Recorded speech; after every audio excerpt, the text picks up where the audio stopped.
কি করা যায় বলো? মোশাররফ করিম, যার নাম শুনলেই মনে পড়ে যায় তার নাটক সিনেমাগুলোর কথা।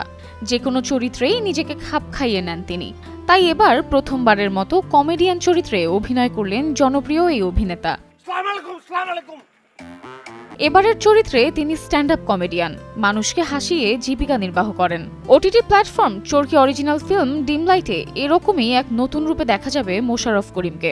আফনান চৌধুরীকে তো আপনার কোর্ট পর্যন্ত যেতে দেওয়ারই কথা। 20 নভেম্বর চরকির ভেরিফাইড ফেসবুক পেজে জানানো হয় মোশাররফ করিম চরকিতে ফিরছেন আরও একটি নতুন রূপে। কিন্তু কি নিয়ে? দর্শকদের আগ্রহ মেটাতে 23 নভেম্বর আরেকটি পোস্টে জানানো হয় লাইফটাই একটা জোক, আর সবচেয়ে বড় জোক মিড লাইফ ক্রাইসিস। সিনেমাটি নির্মাণ করেছেন শরাফ আহমেদ জীবন ও সহ প্রযোজনায় আছেন প্রযোজনা প্রতিষ্ঠান ছবিয়াল। সিনেমাটিতে কমেডিকে আশ্রয় করে একজন পুরুষ চরিত্রের মিড লাইফ ক্রাইসিসের মতো সমস্যা দেখানোর চেষ্টা করা হয়েছে বলে জানান নির্মাতা। তিনি আরও জানান, মিড লাইফ ক্রাইসিসকে প্রতীকী রূপে ডিমলাইট ক্রাইসিস হিসেবে বলার চেষ্টা করেছেন তারা। Samiha Majumdar, star news.